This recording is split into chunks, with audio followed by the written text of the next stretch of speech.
Good afternoon. Myself, Dr. Abhishek, Samanta, Associate Professor in the Department of Mechanical Engineering. And today I am going to give presentation on Vapour power cycle. This cycle is used in different steam power plants for generating powers, and there what actually is usually done there that we are going to see.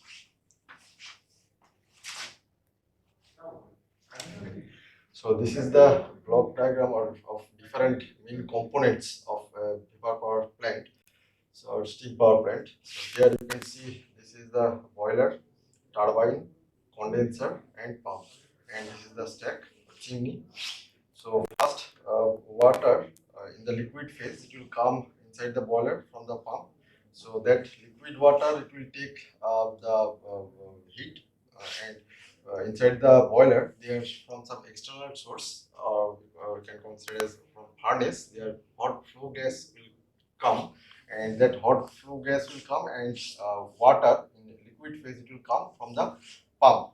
So when the hot flue gas will come in contact with the water in liquid phase, there will be heat exchange, and due to that heat exchange, initially there will be increased in temperature of the liquid water, and then when it will reach, when the temperature will reach at boiling point temperature of the water at given pressure, then its phase will try to change from liquid to vapor. From initially, there will be from saturated liquid will generated, then from saturated liquid to saturated vapor, and then from saturated vapor to superheated vapor it will be generated. And this saturated superheated vapor may have different conditions, means it may be dry saturated or superheated vapor. So that totally depends upon our requirement, and accordingly you have to generate the superheated vapor. So that superheated vapor it will be generated inside the boiler. Then the vapor will be taken to the turbine. Inside the turbine, their expansion will take place, and due to expansion, we can get some work output. And from this turbine, it will go to the electrical generator, and from there, finally, we can produce some electricity. And after the expansion inside the turbine, that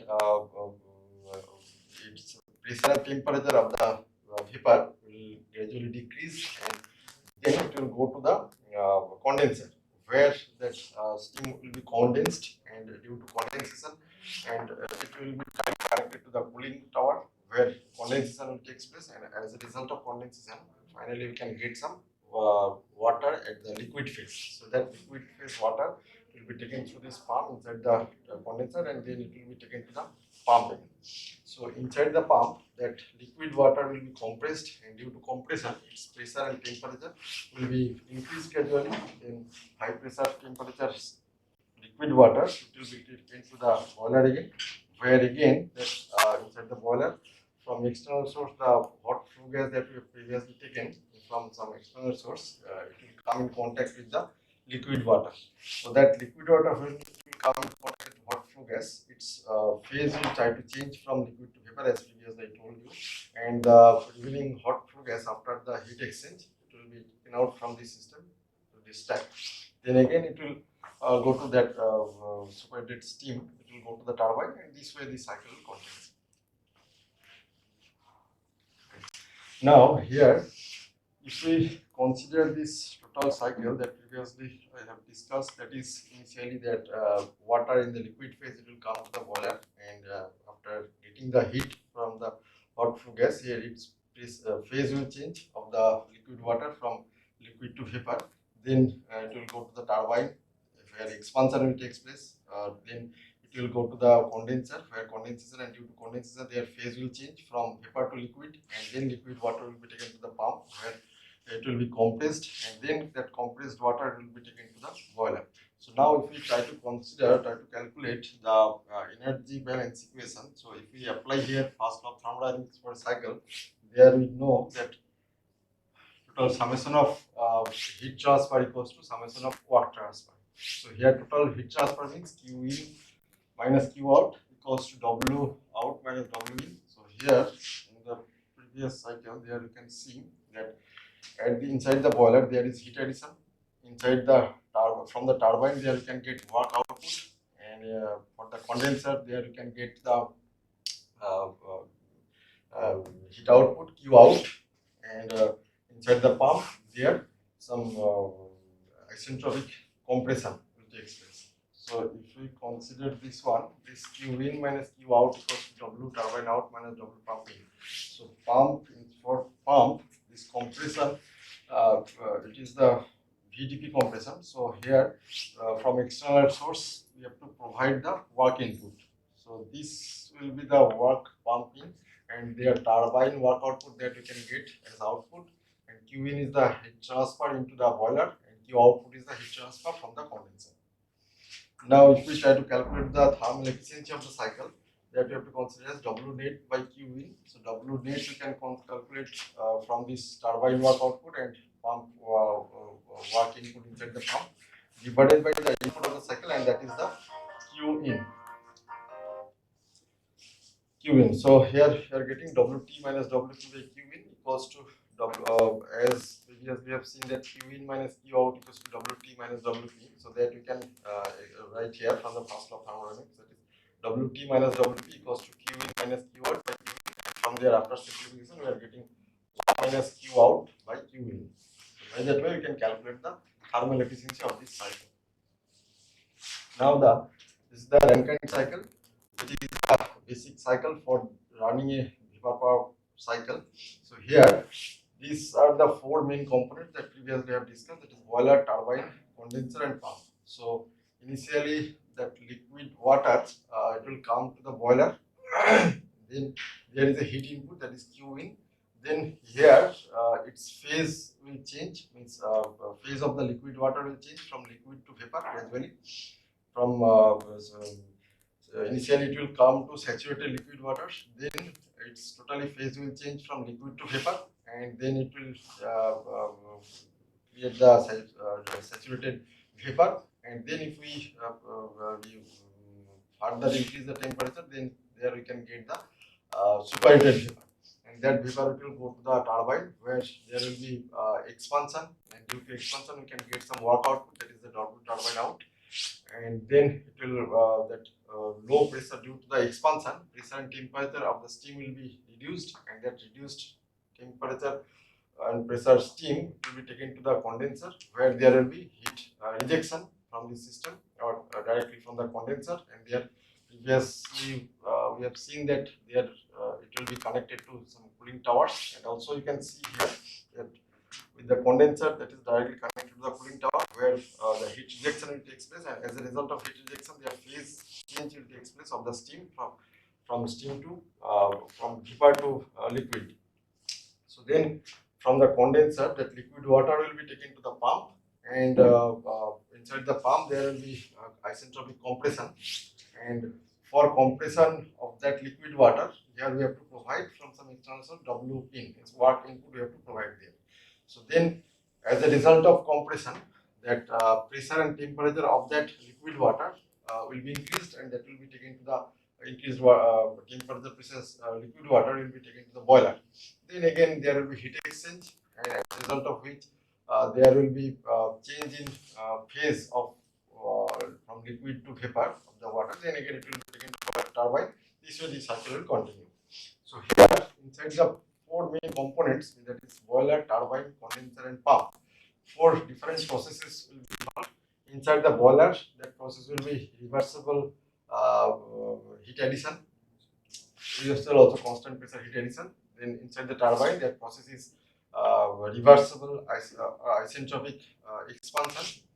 Then in condenser, that will be reversible constant temperature heat rejection, and inside the pump, that will be isentropic compression inside the pump. So these are the four processes: isentropic compression in the pump, constant pressure heat addition inside the boiler, isentropic expansion in a turbine, and constant pressure heat rejection in the condenser. Now, if we plot these different processes for this, and these four processes consist Rankine cycle, and if we plot this in case diagram, there you can get this type of diagram. So here, one point that is located at the superheated vapor region, that is the output that you can get from the boiler. So at that position, the state of the water or vapor will be in superheated vapor region. That also may vary.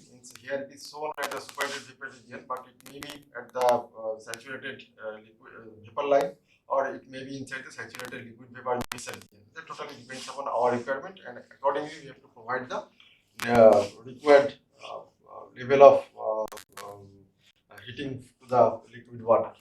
Then when it will come to the turbine from the boiler through this one state, so after one means inside the 1 to 2 there is turbine. So inside the turbine, that process I told previously, that is, it is isentropic expansion process. So due to the expansion, its pressure and temperature will gradually decrease. So here also you can see that in the TS diagram, it is coming from 1 to 2, and as this axis is S-axis, means entropy axis, and as this process is isentropic process, so here you can get the vertical line on this S-axis. So accordingly you got this one 1 to 2, that is the isentropic expansion inside the turbine. Then 2 to 3, 2 to 3 is the reversible constant pressure heat rejection process. So here you can see from 2 to 3, there is also, that process is also isothermal, but there is also heat output from the heat rejection from the 2 to 3 process that we can get, we can see from here also. Then 3 to 4, 3 to 4 is, there is pump. So inside 3 to 4 there is a pump, that means there isentropic compression will go on. So as a result of compression, pressure and temperature of that liquid water that is coming from the condenser to the pump will be increased. So, and also as this is the isentropic process, so 3 to 4 process on this x-axis, it will be vertical line on this TS diagram. So accordingly we got here, that is 3 to 4, that is the isentropic compression inside the pump. Then from 4 to 1, 4 to 1 means 4 point is at the, we can say this point, you know, that it is called compressed liquid region. So that means that at this point, here we have the water as the working fluid. Its pressure, suppose for 1 atmospheric pressure, temperature will be well below than its boiling point temperature. So at 4 point, that is in compressed liquid region, then gradually as it is coming to the boiler. So inside the boiler from some external source, or can say from the furnace, hot flue gas, it will come and it will come in contact with the liquid water that is coming from the pump. So when there will be heat exchange starting, gradually its temperature, we have to keep that pressure constant. So if we keep the pressure constant, then its temperature gradually try to increase. So here you can see that first from 4.2 it is reaching to the saturated liquid line. So saturated liquid line means here as the temperature of that liquid water is gradually increasing, so it will reach at the boiling point temperature. Then it is going to from saturated liquid line to saturated vapor line. So that means here it is going to the mixing region. Mixing region means mixture of liquid and vapor. So then after some time period, it will reach at the saturated vapor line. Saturated vapor line means here total volume of liquid present will be 0 and total volume of vapor present will be 100%. Then its temperature is gradually increasing. So now it is going to the superheated vapor region. So then again it will go to the turbine. So inside the turbine there will be isentropic expansion, and as a result of expansion, its pressure means steam pressure and temperature will try to decrease, and as a result of which we are getting here 1 to 2 process that is shown here. That is also isentropic expansion process. So this way the cycle will continue. So here we have 4 main processes, that are, those are isentropic compression in the pump, then constant pressure heat addition inside the boiler, isentropic expansion in the turbine, then constant pressure heat rejection in the condenser. Okay. Now here previously I told that at this point during 1 to 2, here this point may not be here. It may be at the superheated vapor region, or it may be at the dry saturated region, or it may be at the mixer region. So this is shown here in this diagram. There you can see that 4 to 1, that process pressure is constant, that is P1, and this 2 to 3, this is going through on another constant pressure line, that is suppose P2. Okay. So 4 to 1 means there is boiler. So inside the boiler, here the heat exchange will be up to the level as per our requirement, and accordingly here this diagram is given also. Here 1 test, 1 double test, 1 and 1 test. So one dash is located at the superheated vapor region, one at the saturated vapor line, and one dash is the mixture of saturated liquid vapor region. So accordingly, when if our input at the turbine is superheated vapor, then after the expansion, that process is isentropic expansion, it will come to from 1 to 2 here at the 2 point. Sorry, 1 dash to 2 dash point.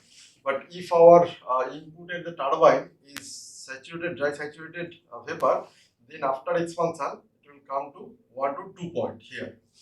And then if another condition will be applied there, that is if our input at the turbine is saturated liquid plus vapor region, it was there, then after expansion it will come to this 2 double dash point. Okay. So here if we compare these two dash and 2 double dash, then we can see that there will be a difference in the liquid content or vapor content inside the steam. So this 2 point, if we consider this is the 2 point, so this 2 point means with respect to this 2 dash and 2 double dash, that way you can compare. So 2 dash point, it is very close to our closest position of the saturated vapor line, but 2 double dash is more towards the saturated vapor line than with respect to this 2 point. So at the 2 dash point, their liquid content will be least amount, then it will be greater amount for 2 point, and it will be maximum amount with respect to among these 3 point. It will be mostly available in the 2 double dash point. So this totally depends upon the requirement. Accordingly, we have to provide the steam. It may be at the saturated liquid vapor mixture condition, or it may be at dry saturated vapor, or it may be at the superheated vapor condition. Okay. Now, if we consider the energy analysis for this Rankine cycle, so here you have to consider these devices as the steady flow device, means total inflow equals total outflow. And if we consider, or if we neglect the kinetic and potential energies with respect to the other energy interactions there. So now if we first consider the for suppose boiler. So for boiler, there is total input equals total output that we have to consider. So here for the boiler, input is inflow is heat transfer, heat in, that is Q in, or you can write it this we have written as Q1. So 4 point, that is in, Q is the in, and out is the 1 point. So at this point, this we can consider as enthalpy 4. For this point, suppose enthalpy is H1. So now total inflow is H4 plus Q1 will be equals to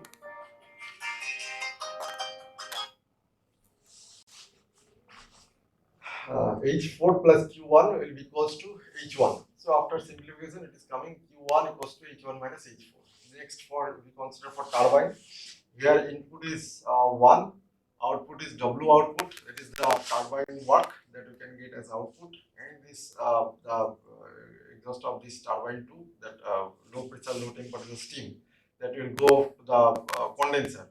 So this is W output, that is the output, and also this 2 is output. So equation will be H1 equals to WT plus H2. WT is the work output of the from the turbine. So now after simplification, it is coming WT equals to H1 minus H2. Then similarly for condenser, here the heat rejection will take place from the condenser, and 2 is the input, and this 3 point, that is also output. So here 2 output and 1 input is there. So equation will be H2 equals to Q out. H2 equals to Q out plus H3. So after simplification, it will come Q2 equals to H2 minus H3. Then for pump, so here 3 is the input, and WP is the input, and H4 is the output. So here we have 2 input, WP and H3, and only output is H4. So equation will be H4 equals to WP plus H3. So after simplification, it is coming WP equals to H4 minus H3. So thank you for today. In the next class, we will continue.